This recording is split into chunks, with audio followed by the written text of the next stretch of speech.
اسرائیلی security forces کو intelligence کی ناکامی پر شدید سوالات کا سامنا۔ حماس کے عسکریت پسندوں کے اسرائیل پر حملے کے بعد اسرائیلی دفاعی سربراہوں کو ان بڑھتے ہوئے سوالات کا سامنا ہے کہ یہ تباہی کیسے ہوئی۔ برطانوی خبر رساں ادارے رائٹرز کے مطابق حماس کے ان عسکریت پسندوں نے غزہ کے ارد گرد کھڑی کی گئی رکاوٹیں توڑ دیں اور مرضی سے علاقے میں گھومتے پھرتے رہے۔ حملہ آوروں کے ہاتھوں اسرائیلی قصبوں میں درجنوں شہری مارے گئے۔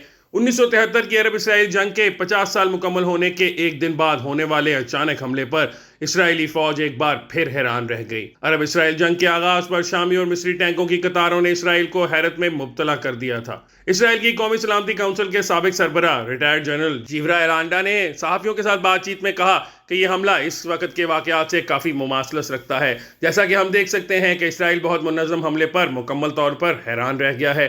اسرائیلی فوج کے ترجمان نے صحافیوں سے گفتگو میں کہا، آگے چل کر خفیہ اداروں کی تیاری پر بات ہوگی، لیکن فی الحال توجہ لڑائی پر مرکوز ہے۔ ہم اس کے بارے میں بات کریں گے جب ہمیں اس کے بارے میں بات کرنے کی ضرورت ہوگی۔ اسرائیل ہمیشہ حماس کو اپنا کھلا دشمن مانتا رہا ہے، لیکن 2021 میں 10 روزہ جنگ میں غزہ کو بھاری نقصان پہنچانے کے بعد سے اسرائیل نے ناکہ بندی والے علاقے میں استحکام برقرار رکھنے کے لیے سزا اور انعام کی حکمت عملی اپنائی۔ اسرائیل نے اقتصادی امداد کی پیشکش کی، جس میں ہزاروں ورک پرمٹ شامل ہیں، جن میں غزہ کے مکینوں کو اسرائیل یا مقبوضہ مغربی کنارے میں کام کرنے کی اجازت دی گئی ہے، جبکہ سخت ناکہ بندی اور فضائی حملوں کا مسلسل خطرہ برقرار رکھے گیا۔ گزشتہ 18 ماہ سے مغربی کنارے میں تشدد جاری ہے، تاہم غزہ نسبتاً پرسکون رہا ہے۔ اس کے علاوہ سرحد پار ہونے والی جھڑپوں میں بنیادی طور پر چھوٹی اسلامی جہادی تحریک شامل تھی اور حماس بڑی حد تک ایک طرف رہی۔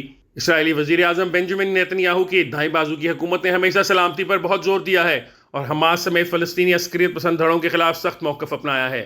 2007 سے غزہ کا انتظام حماس کے پاس ہے، تاہم جب وقت آیا تو اسرائیل کا سیکیورٹی نظام ناکام ہوتا دکھائی دیا۔ حماس کی مسلح لوگوں پر مشتمل فورس، جس کے بارے میں اسرائیلی فوج کا اندازہ ہے کہ اس میں سینکڑوں افراد شامل تھے، سیکیورٹی رکاوٹیں توڑ کر قصبوں میں پھیل گئی۔ مشرق وسطیٰ کے لیے امریکی حکومت کے سابق ڈپٹی نیشنل انٹیلیجنس آفیسر جوناتhan پینیکوف، جو اب اٹلانٹک کونسل تھنک ٹینک میں ہیں، نے کہا کہ انٹیلیجنس کی ناکامی تھی، اس کے علاوہ کچھ نہیں ہو سکتا۔ پینیکوف کے مطابق یہ سیکیورٹی کی ناکامی تھی۔ اسرائیل کا خیال تھا کہ اس کے پاس غزہ کے لیے مضبوط اور مؤثر سیکیورٹی پلان موجود ہے، تاہم حالیہ واقعات سے ظاہر ہوتا ہے کہ اس کا یہ منصوبہ ناکام ہو گیا۔ اسرائیلیوں کے لیے غزہ میں سڑکوں پر پڑی لاشیں یا شہریوں کے گروہوں کو دور بھگانے یا قیدی بنانے کی تصاویر شدید صدمہ تھی۔ حماس کے حملے میں 250 سے زیادہ اسرائیلی جان سے گئے اور 1500 سے زائد زخمی ہوئے۔